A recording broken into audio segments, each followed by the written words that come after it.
चारोर मर्दनम् देवकी परमानन्दम् कृष्णं वन्दे जगद्गुरुम् अजोऽपि सन्नव्ययात्मा भूतानामीश्वरोऽपि सन् प्रकृतिं स्वामधिष्ठाय सम्भवाम्यात्ममायया यदा यदा हि धर्मस्य ग्लानिर्भवति भारत अभ्युत्थानमधर्मस्य तदात्मानं सृजाम्यहम् परित्राणाय साधूनां विनाशाय च दुष्कृतां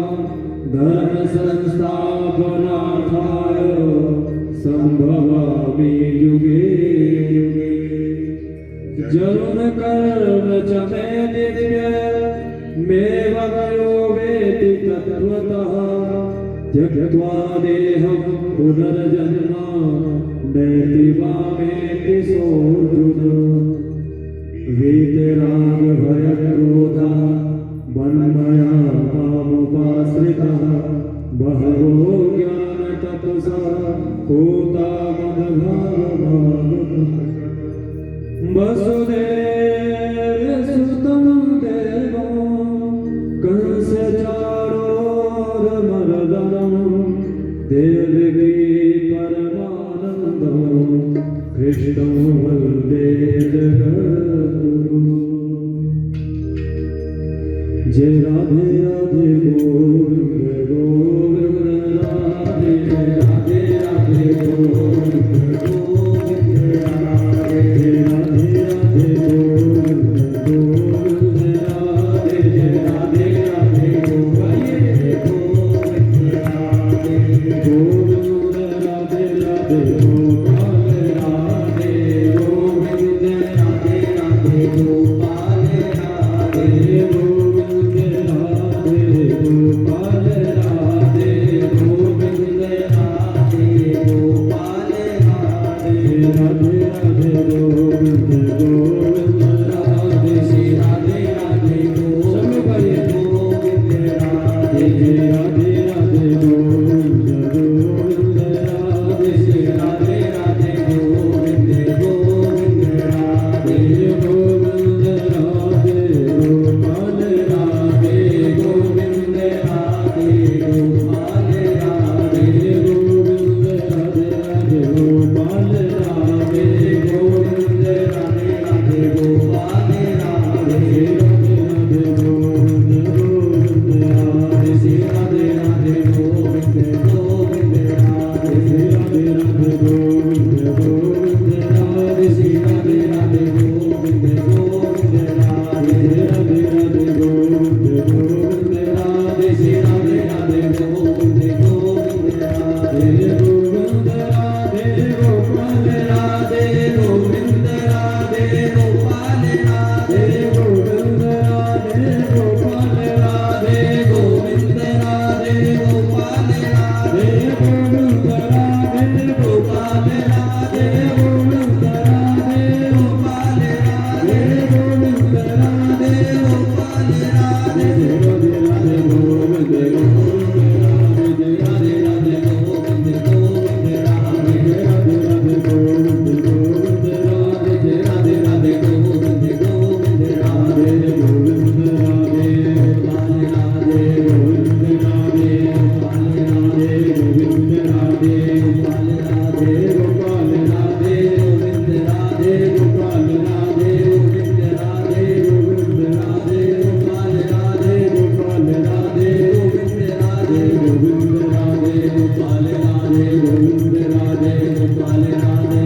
भगवान का भक्त भगवान को बड़ा प्यारा लगता है।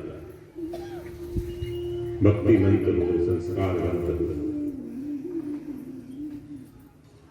वह भगवान को अत्यंत प्रिय होता है। भगवान कहते हैं उद्धव, मेरे को ब्रह्मा जी उतने प्रिय नहीं है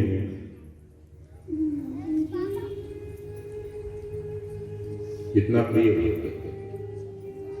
भगवान शंकर उतने प्रिय नहीं है जितना प्रिय भक्त।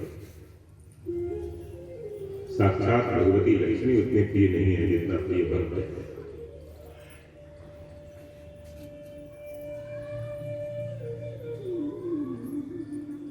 भक्त भगवान के स्वरूप हो जाता है। नारद जी ने लिखा है भक्ति सूत्र में,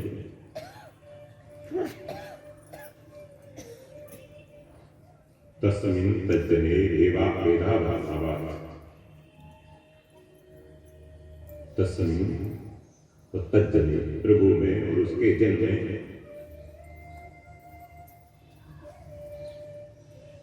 अभेद भाव हो जाता है, दोनों एक हो जाता है। तस्मिन् तज्जने वेदा भाषावा, दो नहीं रहते, एक हो जाता है।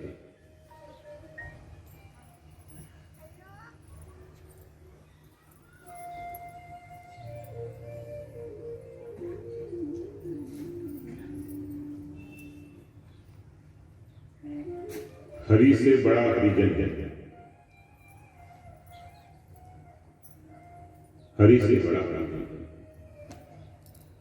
भगवान सबरी माता को भक्ति का उपदेश देते हुए कहते हैं सातवीं भक्ति में कि सातम सम मोहि मैं जग देखा,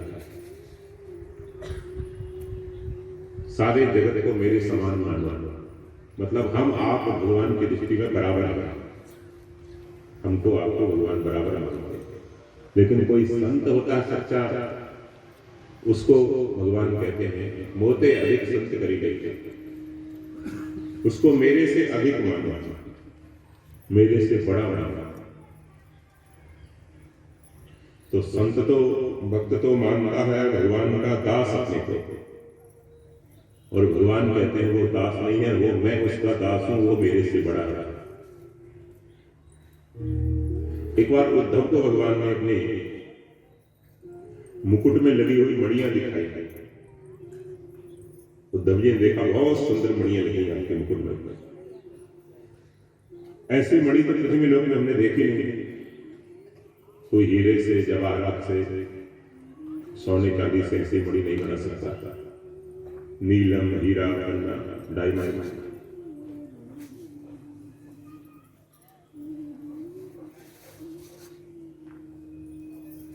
एक बड़ी विचित्र मणि है। भगवान ने कहा गौर से देख।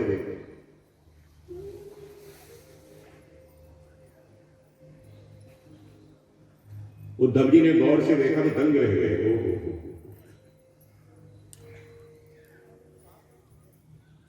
हैरान होने की, आश्चर्य की बात क्या थी उद्धव जी की, क्योंकि वो मणियों के रूप में भगवान के जो भक्त थे वो सब उनके सिर पर विराजमान थे। हजारों भक्त थे भगवान के सिर पर विराजमान।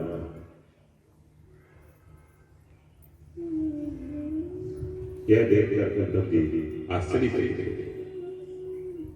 बोले प्रभु ये क्या? बोले बस मैं भक्तों को इतना प्यार करता हूं, इतना प्यार करता हूं कि उसको उनको अपने सिर पर बिठा के रखता हूं। उद्धव भगत मेरे मुकुटमणि, मैं भगतन का दास। भगत मेरे मुकुटमणि, मैं संतन का दास।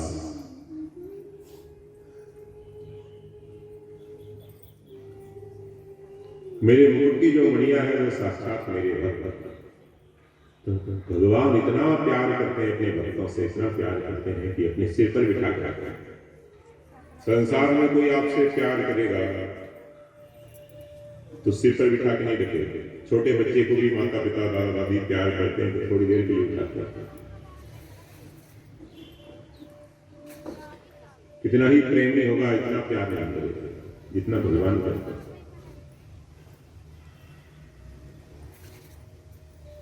और संसार में तो स्वार्थ का नाम है। उनका स्वार्थ पूरा होगा तो पलट देंगे। चुनाव के समय नेता लोग पैर छूते हैं, बस एक बार मौका दे दो तो सेवा, बस एक बार सेवा का मौका दे दो। आपके वार्ड में सोने की सड़क नहीं बना दूं तो मेरा नाम भी छगनलाल पुत्र मंगललाल नाम। आपके पैर छूते, मैं तो आपके बच्चे जैसे हैं। बचपन से यही किसी गली में खेलता था, आपका आशीर्वाद लेने जाने, बस आपका आशीर्वाद चाहता, आशीर्वाद, वो आशीर्वाद वोट से चाहता। कभी भी कहता है मैं आपका आशीर्वाद चाहूंगा, इस 2 लाइन में, अंतिम 2 लाइन में आपका आशीर्वाद चाहूंगा। वो आशीर्वाद ताली से चाहता है, वाह से चाहता है। अलग अलग तरीके से लोग आशीर्वाद पाते। तो इतना प्यार कोई नहीं करेगा, स्वार्थ के लिए कह देंगे कि आपका जूता मेरे मस्तक पर, आपकी चरण मेरे मस्तक पर, लेकिन मस्तक पर बिठा के दिखा दे, सदा के लिए बिठाए रहे, वो प्रभु के अलावा और कोई नहीं हो सकता। भगत मेरे मुकुटमणि मैं बन कर दास, संत मेरे मुकुटमणि मैं जो छोड़ दे जगत की आस, ऐसे दासन का मैं हूं दास उद्धव। भगवान भक्तों को बड़ा प्रेम करते हैं, बहुत प्रेम करते हैं।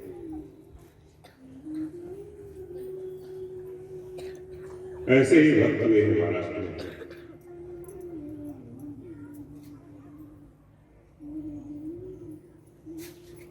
संत श्री नामदेव जी महाराज।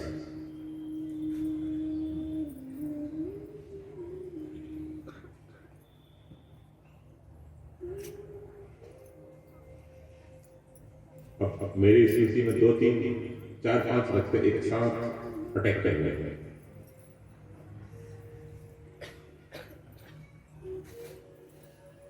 गृहस्थ आश्रम में इतना ऊंचा संत, इतना ऊंचा भक्त कोई दूसरा नहीं है। नामदेव जी जब संतों की वाणी का, गुरु नानक देव जी से जो पंचमे गुरु अर्जुन देव जी वो जब संतों की वाणी का संग्रह करने लगे गुरु वाणी में, गुरु ग्रंथ में, तो उन्होंने नामदेव जी के अभंग को, नामदेव जी के पदों को प्रमुखता से स्थान दिया।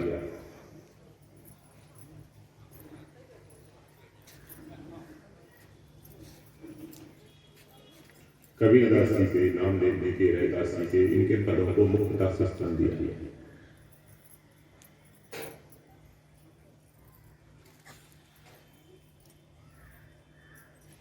तो दक्षिण से उत्तर तक, पूरब से पश्चिम तक सब जगह उनका प्रभाव।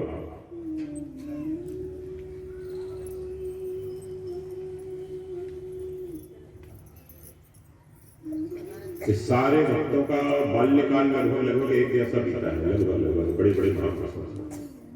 बाल्यावस्था में इनके माता पिता का भी स्वर्गवास हो गया। नामदेव किसी जाति का नाम नहीं है, छिपा जाति होती, उसमें इनका प्रकट हुआ। तो नामदेव जी इतने प्रसिद्ध हो गए, बाद में उस जाति के लोग अपने नाम के सामने नामदेव लगाने लगे। संत का नाम जोड़ते हैं, बहुत अच्छी बात है, क्योंकि जाति का वाचक नहीं।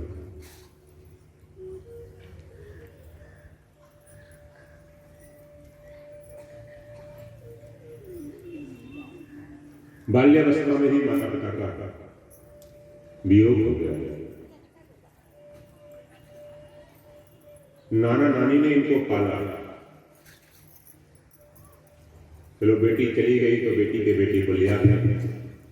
इनके नाना लोग, मामा लोग उस बच्चे को लेकर आ गए और वहां उनका पालन पोषण हुआ। ननिहाल में पालन पोषण हुआ।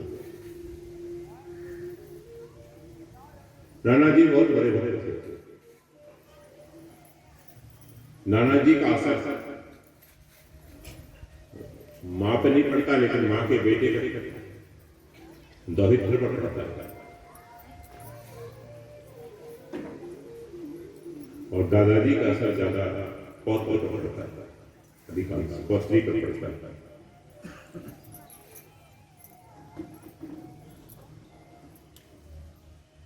बचपन से ही रामदेव जी महाराज विठलनाथ का दर्शन करते थे, पंढरपुर जाते थे, विठल देव का दर्शन करते थे। हर एकादशी को निश्चित रूप से वो दर्शन करने जाते अपने नाना के साथ। वो बारी कहते हैं, हर एकादशी को जो जाते हैं वो बारी कहते हैं। तो जो बारी से जाते हैं, नियम से जाते हैं हर एकादशी को, उनको बारकरी कहते हैं। उन वैष्णवों को बारकरी कहते महाराज। तो बारकरी संप्रदाय ही चल गया बाद में। तुकाराम जी, एकनाथ, नामदेव, ज्ञानेश्वर, इन सब महापुरुषों के दिव्य चरित्र से बारकरी संप्रदाय। ये भगवान विठलनाथ को, भगवान श्री कृष्ण को अपना इष्टदेव मानते हैं।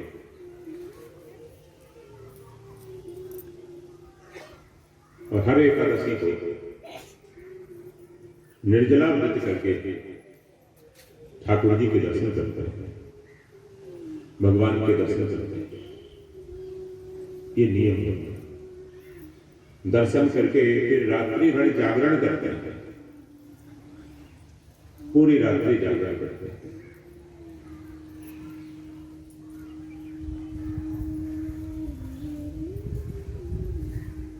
रात्रि जागरण करके कीर्तन करते हैं। बड़े सुंदर कीर्तन करते हैं महाराष्ट्र के भक्त, इतने तन्मय हो जाते, कूद कूद कर कीर्तन करते हैं। नीचे अच्छा तो सर में लग जाए टूट जाए। एक संत तो ऐसे हुए महाराष्ट्र में, महाराज वो कूद कर कीर्तन कर रहे थे। कूद कर उनका छोटा बच्चा वह खेल रहा था, वो बच्चा पैरों में कुचल गया, घायल हो गया। माँ चिल्लाती रही और उधर नेत्र बंद किए कीर्तन करते रहे, बच्चा मर गया। बच्चा मर गया। पत्नी ने कहा कि आज के बाद तू मेरे को स्पर्श मत करना, बाल हत्या है। पति से कहा, उसने कहा ठीक है, कृपा हो गई तो विठलनाथ। हमारा स्पर्श न करने का नियम बना लिया। तो फिर पत्नी ने अपनी छोटी बहन से इनकी शादी करा दी। तो उन्होंने कहा कि ससुर ने कहा कि देखो तुम दोनों बेटियों के साथ समान व्यवहार करना। तो बोले ठीक है। मन में सोचा कि मैंने नियम लिया है, पत्नी ने कहा स्पर्श मत करना, तो ससुर जी ने कह दिया दोनों बेटियों के साथ समान व्यवहार करना। तो एक को स्पर्श नहीं करूंगा, दूसरी को करूंगा तो असमानता हो जाएगी, तो दूसरे को भी नहीं। तो कोई संतान हुई नहीं। विश्वपाल रामदेव जी के संतान विश्वपाल के चरित्र एक से एक महापुरुष हुए। फिर ठाकुर जी उनके बालक बनते रहे, वो भी नामदेव जी के संतान। तो कूद के कीर्तन करते, जैसे बच्चे कीर्तन कर रहे थे, आपने देखा इस तरह से कीर्तन करते हैं। कलयुग में कीर्तन की बड़ी बड़ी बात। कलव केशव कीर्तनाना, कलव केशव कीर्तनाना, कलव हरि कीर्तनाना।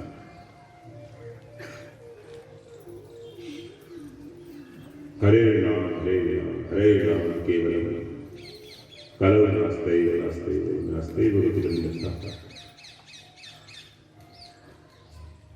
नाम का आधार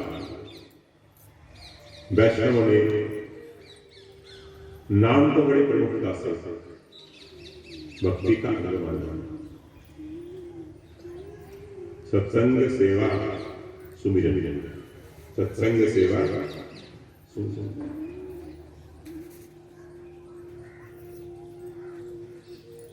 नहीं करी कर्म भगत विवेकु, राम राम अवलंबन एक। आप लाख रुपए रोज नहीं कमा सकते, लेकिन लाख नाम रोज ले सकते। नहीं करे करम भगति विवेकु, नहीं करे करम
एक ही साथे सब सदे सब साधे सब जाए। लेकिन नाम लेने वाले को ये 4 दोषों से बचना चाहिए। वैसे 10 नाम रखना सिद्धि है, लेकिन मुख्यतः इन 4 दोषों से बचना चाहिए। जिस जबान से नाम लेता है, नामदेव जी कहते हैं विठ्ठल का, भगवान का, उस जबान से 4 काम न करे। कौन कौन से पूछो, कौन कौन से 4 काम ये न करे कि उस जबान से किसी की निंदा न करे, उस जबान से किसी की निंदा न करे। दूसरा, उस जबान से असत्य न बोले, उस जीभ से असत्य न बोले जिससे भगवान का नाम लेता है। और तीसरा कार्य, किसी का अपमान न करे,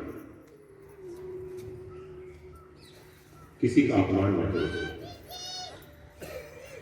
बहू से ऐसा न बोले तेरे बाप का लेकर आएगा, ऐसा न बोले, किसी का अपमान न करे।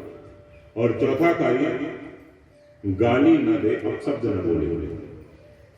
ये जबान के 4 दोष हैं। एक दोष और बताया है, पराया अन्न न खाएगा, ये दोष भी बताया है। तो झूठ, निंदा, अपमान, गाली, झूठ, निंदा, अपमान, गाली, ये 4 दोष नाम जप की शक्ति को क्षीण कर देते हैं, बेकार कर देते हैं। इसलिए इन 4 दोषों से बचना चाहिए। असत्य न बोले, निंदा न करे, गाली न दे, और किसी का अपमान न करे। गाली द्रुपदी शब्द आया है यहाँ पर, अपमान न करे, गाली न दे, अपशब्द न बोले। और चौथा बताया, 5वां बताया है, पराया अन्न न खाए। जिह्वा जिह्वा दग्धा परान्नेन परिस्थितिभिः मनोदग्धा परिस्थितिभिः।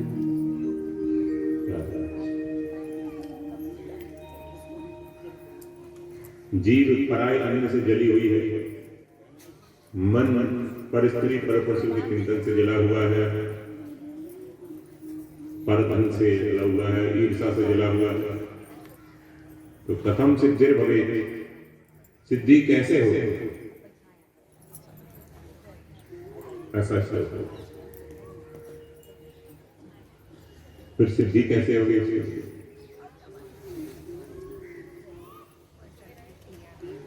इन दोषों से बचकर भगवान नाम स्मरण करें।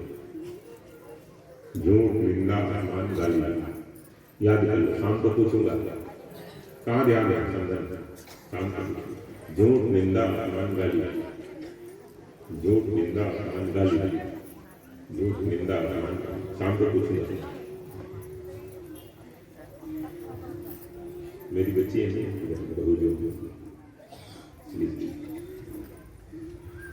ये 4 दोष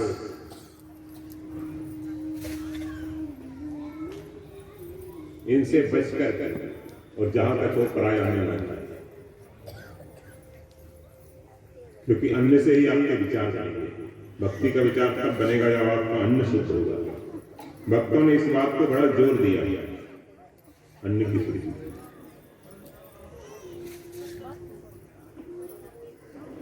हमारे पास 2-3 प्रश्न आए हैं, 4-5 प्रश्न 2-3 और आए।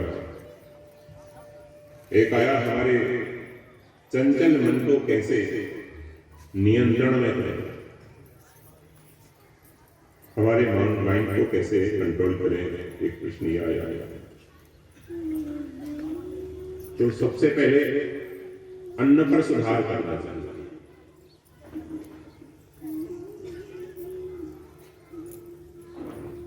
ठाकुर जी के प्रसाद के अलावा कुछ मत खाओ।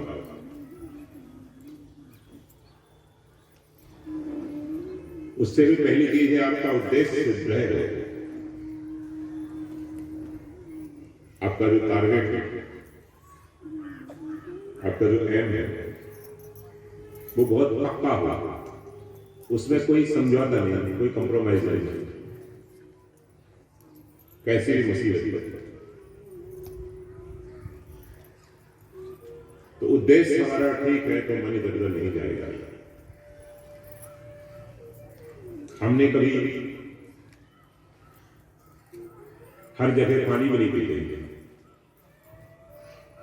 तो हर जगह पानी नहीं पिया हमने, तो हमारे मन में कभी ऐसा नहीं आया कि कभी मधुशाला जाए थोड़ी चखें करें।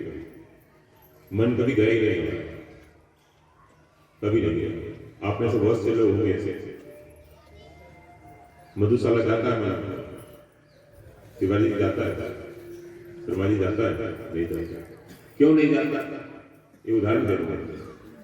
हमने बचपन से लहसुन प्याज का सेवन नहीं किया तो हमारा मन कभी मांसाहार खाने नहीं लगा कि कभी चिकन करी तो खाए जाते, नाम तो सुना है, कभी ट्रेन में हवाई जहाज में यात्रा करते रहते नाम तो सुना, तो कभी हमारा मन नहीं जाता। कभी हमने किसी बहन बेटी को दुर्भाव से नहीं देखा, तो दुर्भाव से नहीं देखा हमने, तो हमारा मन कभी वैसा भी नहीं गया। तो 3 जगह हमारा मन कभी नहीं गया। आप लोगों बहुत से लोगों को अनुभव होगा इस बात का। तो मन का दोष है अगर, तो मन को जाना चाहिए, विचार करना। अगर मन का ही दोष है तो मन को वहां भी जाना चाहिए, लेकिन वहां नहीं गया मैं 3 दिन। तो मन कहां जाता है? बोले जिन विषयों को आपने सेवन किया गया अथवा सेवन करने का आगे आपका प्लान है, वही आपका मन जाता है। खूब विचार करना गंभीरता से, मन वही जाता है।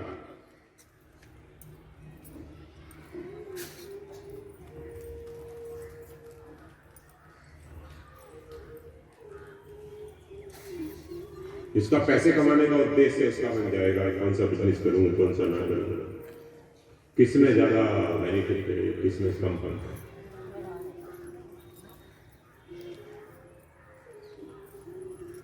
₹4 से प्लान लो, ₹5 से प्लान लो, कैसे? कहते हैं जो ब्याज का धन खाता है, केवल ब्याज का ही काम करता है, उसकी बुद्धि काया अशुद्ध रहती है। शास्त्र वो अशुद्ध होता है। हमारे महाराष्ट्र डॉक्टर की, वकील की भिक्षा नहीं लेते, केवल ब्याज पर जीविका चलाने वाले की भिक्षा नहीं लेते थे, आटा चक्की वाले की भिक्षा नहीं लेते थे, और स्वर्णकार की भिक्षा नहीं लेते, ज्वेलर्स की भिक्षा नहीं लेते, कुछ लोगों की भिक्षा नहीं लेते। उनके सिद्धांत थे अपने, बहुत ऊंचे सिद्धांत थे। परम श्रद्धेय स्वामी रामचंद्र दास जी महाराज की बात करते हैं,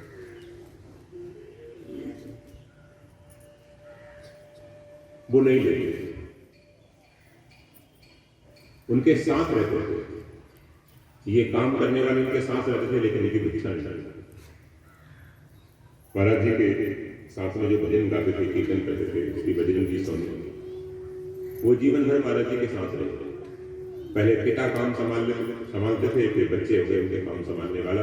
बहुत बड़ा उनका शोरूम है ज्वेलरी कलकत्ता का, रहने वाले राजस्थान के होंगे, लेकिन उनको कभी सोने का भाव नहीं था। वो महाराज जी के साथ ही रहे, लेकिन महाराज जी ने कभी उनकी भिक्षा नहीं ली। नियम था सबसे लिए, और उन्होंने बोला भी नहीं माना, क्योंकि घर में तो वो काम होता था, तो घर से खर्चे के लिए पैसे मिलते तो वहीं से मिलते हैं। तो डॉक्टर के पास, वकील के पास और ब्याज लेने वाले के पास जो पैसा आता है वो दुखी का पैसा आता है। ये इसमें क्योंकि कोई खुश होकर डॉक्टर को पैसा नहीं देता, लाख किसी को बाईपास करनी है, किसी को कोई मेजर ऑपरेशन करना है, तो 10 लाख रुपए लगते हैं आजकल, 10 लाख। हमारे दिल्ली में कार्यक्रम होते हैं, 2 बार त्रिहन जी आए, मैदान का तो मिलना हुआ, हमारे जी से भी मिले। किसी रोगी को हम देखने गए, किसी को एडमिट भी करवाया हुआ, तो 10-15 लाख रुपए का बिल आया हार्ट सर्जरी का। तो डॉक्टर तो 10-15 लाख कोई खुश होकर देगा क्या? दहेज लेना भी इसलिए पाप होता है, वास्तव के लिए अपराध होता है, क्योंकि बेटी का बाप बड़ी कठिनाई से वो पैसा जुटा पाता है। किसान है, आप कल्पना करो, 4 एकड़ का किसान है, उससे कह दिया जाए 1 लाख रुपए कैश चाहिए, गाड़ी चाहिए, 5-10 लाख से तो कोई गाड़ी कम नहीं आती होगी। बोल गए हमने तो कभी ली नहीं, रखी नहीं, साइकिल भी नहीं खरीदी, लेकिन अंदाज है कि अच्छी गाड़ी 10 लाख से कम नहीं आती होगी। तो एक किसान आदमी इतना पैसा खुश होकर देगा क्या? दुखी होकर। इसलिए दहेज के धन को भी अच्छा नहीं मानता। माताओं का दहेज के धन में बहुत आसक्ति होती है। एक बहू ये लाई है, दूसरी क्या लाई, क्या लाई। एक बूढ़ी परदादी समझते हैं, दादी, वो पड़पोते का विवाह हुआ, पड़पोता पौत्र का बेटा, उसका विवाह हुआ तो उसको दिखाई नहीं देता, ऐसा टटोल के देखती है, बड़ा भारी फ्रिज है, उसको देखते खिली जा रहा है, खिली जा रहा है, खिली जा रहा है। मैंने कहा इसको राम प्यारी को इसमें बंद कर दो फ्रिज में,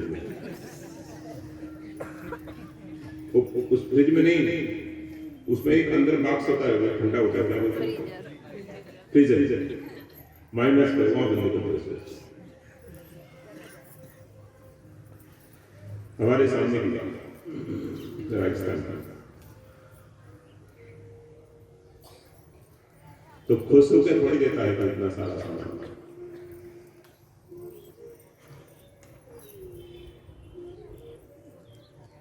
अच्छा नहीं लगेगा, वो आपके मन को दूषित करेगा। किसी से ज्यादा लो मत, जितनी जरूरत है उतना ही। ये बच्चे जबरदस्ती सामान ले आते हैं, क्या क्या रख लेते हैं, फिर आगे कोई संत मिलते हैं उनको दे देते हैं, अपने 2 जोड़ टुकड़े रखते हैं, जबरदस्ती ले जाते हैं, संकोच।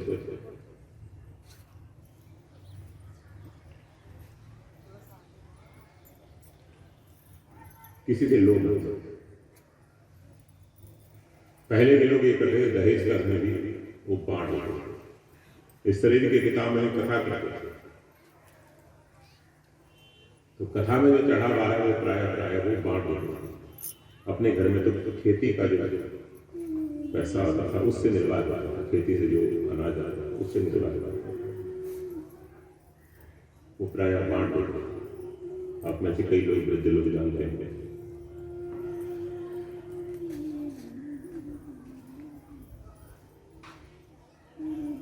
हमारे महाराष्ट्र की क्या चढ़ना नहीं बना,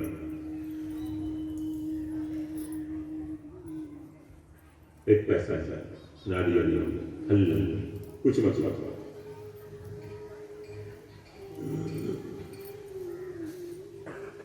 तो दुखी होकर देखा है।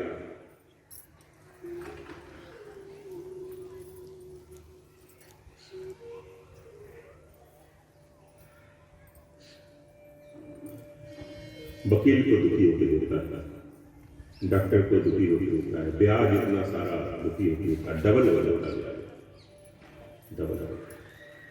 एक सेठ आड़ती था, ब्याज से पैसा लेता था, तो वो गया, उसके पास किसान गया कुछ लेने के लिए, कर्ज लेने के लिए। उन्होंने पहला कर्ज चुकाने के लिए गया, तो कलम लगाया हुआ दुकान में, जो सेठ उसकी कलम गिर गई, तो उसने, किसान ने कहा सेठ जी आपकी छुरी गिरी होगी, सेठ जी आपकी छुरी गिरी होगी। बोले छुरी क्यों बोलता है, कलम है। बोले आपके लिए कलम है, मेरे लिए तो छुरी है, मेरा गला इसीलिए काटा है, मेरे लिए तो छुरी ही है, मेरी जमीन इसीलिए लिखवा दी हमारी कलम में।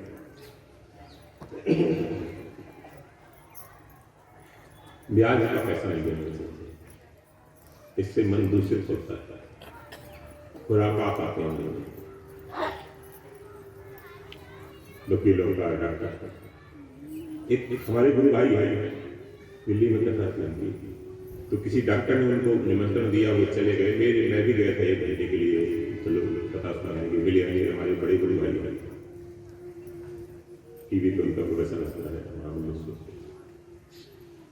मेरे को भी ले गए जबरदस्ती नीचे नर्सिंग होम, ऊपर उनका घर।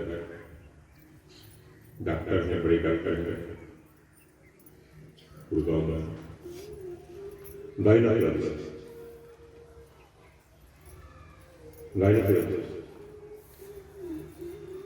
उनके नर्सिंग होम में रोज उस समय लगभग 100 बच्चों की कत्ल हो रही थी। वो दोनों मियां बीवी 100 बच्चों का कत्ल करते रोज। ये अबॉर्शन क्या क्या बच्चों का कत्ल खाना है। चले तो गए उनके साथ, लेकिन हमने जल भी लिया। हमने कहा इच्छा अपने तो कहीं जाते हैं अपने साथ जल ले जाते हैं,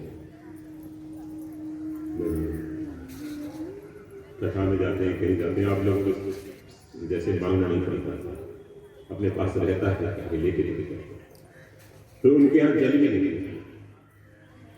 बहुत से फल फूल टाइफाइड से बुलाए जाते हैं। उन्होंने जब ध्यान दिया, उन्होंने कहा स्वामी जी आप नहीं ले रहे भाई, अच्छा नहीं ले रहे, थोड़ा तो ले लो। अच्छा व्रत भी है तो हलाल ले लो। कुछ नहीं, मेरा व्रत भी नहीं है, इच्छा नहीं लग रहा। ज़्यादा जबरदस्ती किया, कारण क्या है? मैंने कहा कारण ये है कि ऐसा मानिए भ्रूण हत्या रेखा पानी नहीं पीने से, जो स्त्री भ्रूण हत्या कराती है उसका जो डॉक्टर करता है उसके हाथ पर होते नहीं। यत् पापम ब्रह्म हत्यायाम द्विगुणं गर्भ पापनैः प्रायश्चित्तं न तस्यास्ति तस्मात् त्यागो विधीयते। पराशर स्मृति का 4 अध्याय का 20वां श्लोक, जहाँ तक मिल गया। ब्रह्म हत्या से जो पाप होता है उससे 2 गुना पाप भ्रूण हत्या से।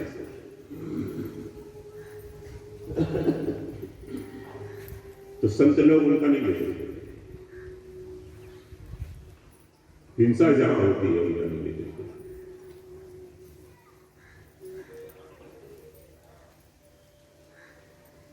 तो अन्न हमारा शुद्ध। एक संत को कहा, एक राजा ने पूछा महाराज भगवान में मन कैसे लगे? तो कहा भाई शुद्ध अन्न खाया करो। आपका तो लगता है गुरु जी, हमारा नहीं लगता। बोले हम जो भिक्षा का अन्न खाते हैं वो शुद्ध अन्न। तो आपकी दृष्टि में कोई ऐसा आदमी है हमारे नगर में जो उसका अन्न बड़ा शुद्ध हो? तो बाबा जी ने कहा वो बुढ़िया एक वहाँ रहती है, वो जो चादर सूत का काम करती है, सूत से चादर बनाती है, दरी बनाती है कपास से, उसका अन्न बड़ा पवित्र। तो राजा भेष बदल कर उसमें पहुंच गया। बोले माई भूख लगी, कुछ मिलेगा पानी? उसने कहा हाँ भाई, आधा टिक्कर पड़ा है, आधा टिक्कर पड़ा है। उसके ऊपर उसने थोड़ी चटनी वगैरह बनाई, मिर्ची की, वो रख दी, हाथ में दे दिया। वो राजा को जानती नहीं थी, हाथ में ले लिया राजा ने, खाने को सुख हुआ। बोले भैया ये बता, तेरी ये शुद्ध कमाई का अन्न है कि नहीं? तो उसने कहा कि 99% तो शुद्ध, 1% थोड़ी अशुद्धि थी। बोले 1% अशुद्धि क्या? बोले ऐसा है कि मेरा दीपक बुझ गया था उस समय, दीपक लालटेन चिमनी दीपक लाइट, तो मैं सूत काट रही थी और वो चल रहा था सूत। तो उस समय सूत उलझ गया मेरा। सूत सुलझाने के लिए मैं दीपक जलाना चाहती थी, तेल खत्म हो गया। तब तक बारात निकल गई थी। तो उस बारात में वो मसाल जल रही, जैसे गैस बत्ती जलती है ना, समझो गैस बत्ती जल रही थी, चलते ना बारात में लेकर। तो उसके प्रकाश में मैंने सूत सुलझा लिया और उसको बेचकर ये चादर बनाया। चादर बेचकर फिर मैंने आटा लाई और रोटी बनाई है। इतनी अशुद्धि आ गया। राजा ने विचार किया, हे भगवान, हमारे राज्य में ऐसे ऐसे देवी हैं जो इतना विचार करते हैं, और वो प्रकाश तो हो ही रहा है, जा रहा है, वो तो उसको उसका कोई वो नहीं है, उसको कुछ चोरी नहीं की। लेकिन दूसरे के प्रकाश में मैंने ये सूत को सुलझा लिया और उससे चादर बनाई और चादर बेचकर मैं नाज लाई थी, उससे स्त्री किया।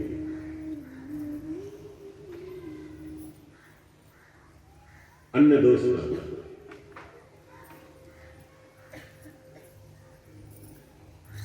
बस सुलझा लिया मैंने सूत उस बर्फ के गैस की मसाल के उसके प्रकाश में।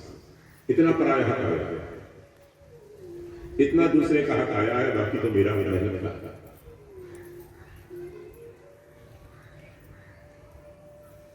तो अन्न पर बहुत विचार किया, इसलिए हमारे यहाँ वेद मंत्रों के द्वारा शुद्ध कमाई का जो अन्न है उसमें से 10% निकाल कर फिर ठाकुर जी का नाम लेते हुए पकाया जाता है। ठाकुर जी को भोग लगाकर वेद मंत्रों के द्वारा शुद्ध करके आचरण करके और 500 प्राणों को अर्पण करके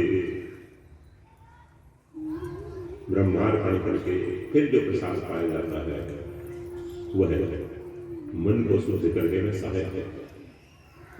हमारे महाराज श्री कहते हैं कि आजकल लोग मन की एकाग्रता की बात तो बहुत करते हैं कि मन एकाग्र हो जाए, एकाग्रता रहिए, कंसंट्रेशन। लेकिन मन की एकाग्रता से ज्यादा जरूरी चीज है, मन की एकाग्रता से ज्यादा दामी चीज है उनके बारे में मन की शुद्धि। क्योंकि मन तो उनका भी एकाग्र था जिन्होंने माइक बनाया, पंखा बनाए, बिजली बनाई, अरे परमाणु बम बनाए, कितने एकाग्र होगा लेबोरेटरी में घंटों दिन भर अपने को छोड़ देते जीवन भर। मन तो उनका भी एकाग्र था लेकिन उनका उद्धार नहीं हुआ। एकाग्रता से विनाश का भी चीजें भी बना दिया ऐसी मसीह। तो मन की एकाग्रता से ज्यादा आवश्यक है मन की शुद्धि। तो भक्ति चरित्र से मन शुद्ध होता है, अन्न की शुद्धि से मन शुद्ध होता है, उद्देश्य की दृढ़ता से मन शुद्ध होता है और अभ्यास करता रहे भगवान के नाम का, उससे मन शुद्ध होता है और वैराग्य की भावना से मन शुद्ध होता है। भगवान ने कहा अभ्यासेन कौन्तेयो वैराग्येन च गृह्यते। अभ्यास और वैराग्य भगवान नाम का, भगवान के ध्यान का खूब अभ्यास है। प्राणायाम का अभ्यास में बैठने से पहले, भजन में बैठने से पहले प्राणायाम करना चाहिए। प्राणायाम से सांसों की गति रुकती थी, सांसों की गति कंट्रोल करती थी, उसका मन से संबंध बना, श्वास का संबंध मन से। किसी के मन में बहुत गुस्सा हुआ उस समय थोड़े प्राणायाम कर ले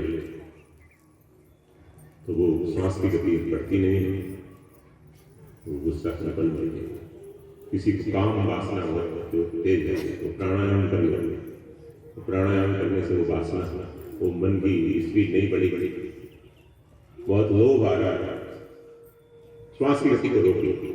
प्राणायाम से या बिना प्राणायाम से भी अभ्यास है अगर योग का, तो श्वास की गति को रोक लेगा, तो श्वास की गति को रोकते ही वो विकार नहीं बढ़ेगा उसका।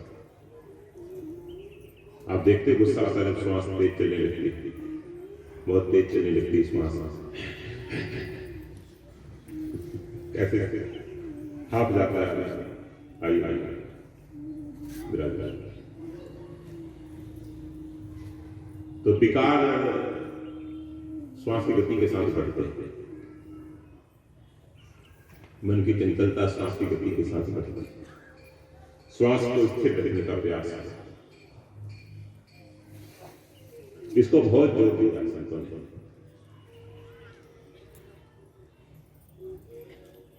तुकाराम जी महाराज कहते हैं, रामदेव जी कहते हैं, हमारा मन भगवान विठल के चरणों की सेवा कहीं जाता नहीं,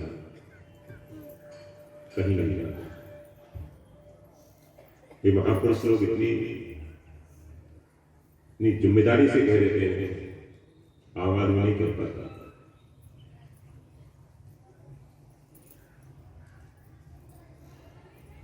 श्री रविदास जी महाराज कहते हैं कि मैंने तो अपने मन को ठाकुर जी के चरणों में जोड़ दिया, भगवान से जोड़ दिया, राम जी से जोड़ दिया। जैसे पति पत्नी का गठजोड़ हो जाता है, गांठ बांध जाती है, ऐसे ही मैंने ठाकुर जी से गांठ बांधा, भगवान से जोड़ दिया। मैं अपनो मन हरि सो जोर्यो, हरि सो जोर जगत सो तोर्यो। मैं अपना मन हरि से जोड़ो, हरि से जोड़ो। महाराज पंजाब में एक बड़े प्यारे संत श्री नानक देव जी के दो शिष्य प्रधान हुए। उसमें एक बुल्ले सा, एक मर्दाना, एक बुल्ले सा, जो यमन कुल में थे, मुस्लिम जाति थी। बुल्ले सा एक बार खेत में पानी लगाए हुए, धान के खेत में धान का पौधारोपण कर रहे थे, पानी लगा रहे थे। कोई सज्जन गए, बोले महाराज से पूछना है। बोले पूछो। बोले आप फुर्सत हो जाओ तब पूछेंगे। बोले भाई मेरे को फुर्सत कभी नहीं होती और हमेशा फुर्सत में हो, तुम पूछो, अभी पूछो। अगले क्षण का कोई भरोसा नहीं। अगले क्षण आपको छींक आने लगे, शंका हो जाए कि मेरे को पॉजिटिव होने लगे, खांसी आने लगे।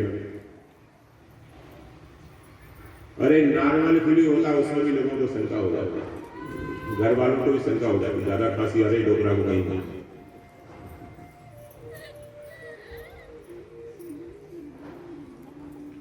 अगले क्षण का कोई पता नहीं, अभी पूछो। बोले अस्सी पूछते हैं, मैं पूछता हूँ कि रबदों की पाना परमात्मा को कैसे पाया जाता है? मैं परमात्मा को पाना चाहता हूं। मेरा उद्देश्य है कि जीवन में परमात्मा को पाऊं, परमात्मा का अनुभव करूं। वो हंसने लगे। एक नाली हट गई थी, मिट्टी उठा के वहां लगा दी, उसी नाली खोल दी, वहां से पानी नाली से दूसरी नाली में जाने लगा। बोले रबदों की पाना, इतने पटना, इतने लाना। इस नाली को बंद कर दिया, उसको खोल दिया, मन को संसार से हटा दिया, परमात्मा में जोड़ दिया। बस इतना ही तो करना है। ये नाली बंद कर दो, ये नाली बंद कर दो, वो नाली। ऐसे ही है, पानी को जस्ट डाइवर्ट किया हमने, इसी समय इसी तरह मन को डाइवर्ट कर दो। भगवान मन, ब्रजवासियों का मन एक क्षण भी भगवान से नहीं हटता। लीप रही है आंगन तो गोपांगनाएं सोचती इस आंगन में कन्हैया आकर खेलेगा, इसलिए अच्छी तरह से इसको लेकर करके तैयार करके रंगोली बनाकर कन्हैया आकर रंगोली मिटाएगा, इसी उद्देश्य से बनाते हैं। उनसे पूछे फिर बना क्यों रही रंगोली? कन्हैया उसी को देख कर खुश होता था, कन्हैया खुश हो जाए बाद में भले ही मिटा दिया। मैं महाराष्ट्र में गया था, सांगली जिले में सत्संग चल रहा था वहां, तो एक छोटी बच्ची थी, सुबह सुबह रंगोली बना रही थी, घूमने गई। मैंने कहा बच्ची बेटा ये क्यों बनाती थी? उस बच्ची से पूछा क्यों बनाती थी? बोले हमारे घर में विठ्ठल नाथ जी आते हैं, ठाकुर जी आते हैं, तो ठाकुर जी के स्वागत के लिए हम सुबह से सब बनाकर रखते हैं। उनका अच्छा ठाकुर जी आते हैं? बोले हाँ महाराज रोज आते हैं। बोले हाँ। छोटी सी लहान मूली का ऐसा छोटी बच्ची क्या बोली? भगवान हमारे चांगली दोस्ती संगीत ठाकुर जी आते हैं हमारे। मैंने पूछा आज आएंगे क्या? बोले आप आ गए ना, मतलब जो अतिथि आया है, मेहमान आया है, वो भगवान का रूप है, उसके स्वागत के लिए हम ये रंगोली बना रहे हैं। ये छोटे छोटे बच्चियों को सिखाता, तो गोपांगनाएं रंगोली बनाती हैं, कहीं आए दही बिलोती है तो इसमें मक्खन निकालेंगे, कहीं आए गाय धो रही है तो यही भाव कहीं आए।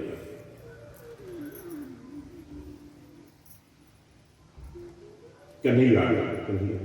इंतजार करते करते करते करते रात के 12 बज जाते हैं, लेटती हैं फिर भी नींद नहीं आती।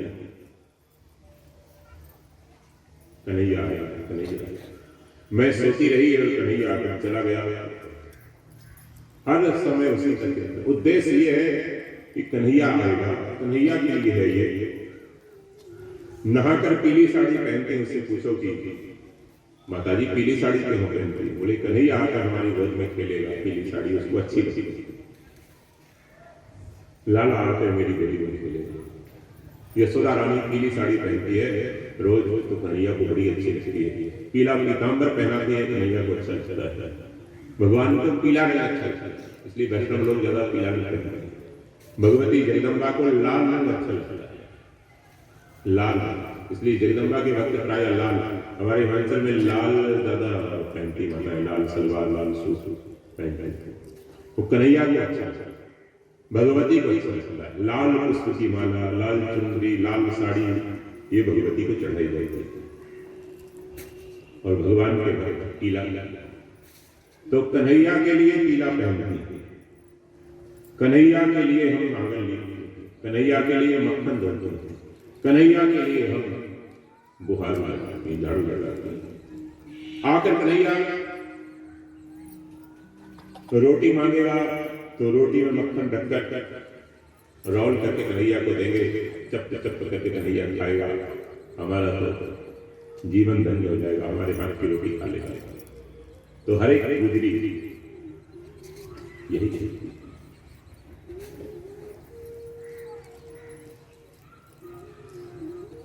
रात में सोती नहीं, रैन नहीं सोवे उठी, भोरी ही बिलोवे दही। 3 बजे रात से उसके दही बिलोने लगती है।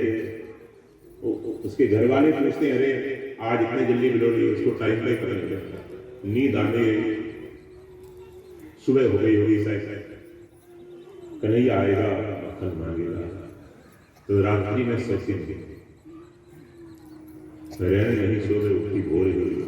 फिर ख्याल आता, ओ कन्हैया को मैया यशोदा बड़ी शुद्धि से खिलाती है, तो वो भी अलग रखती, नई नई मटकी में, कोरी कोरी, ब्रिज में कोरी बोलते नहीं को, नई मटकी में और गाय। फिर ख्याल आता, वो यशोदा मैया धोली गाय का दूध लाला को खिलाती। कहती बेटा धोली गाय का दूध, धौली गाय का दूध पी ले, ये धौली गाय का मक्खन खा ले। धौली गाय का क्या कानून भैया? बोले देख तू काला है ना, तो एक काले को कोई लाली तो देगा नहीं, कोई बच्चे देगा नहीं, इतना काला कलूटा। तो धौली गाय का दूध पिएगा, थोड़ा गोरा हो जाएगा, तो तेरा ब्याह आ जाएगा। तो हमने भी धौली गाय का दूध नई मटकी में जमा कर उसका दही अलग छान कर कोरी कोरी मटकी में धौली धोई रही है, तो न्यारो ही जमाए दही। हर समय भगवान को पुकारते रहते, हर समय भगवान को पुकारते, उनका मन कहीं जाता ही नहीं है, उनका मन कहीं नहीं जाता। ये 2 मिनट में भजन सुनते हैं। बोलो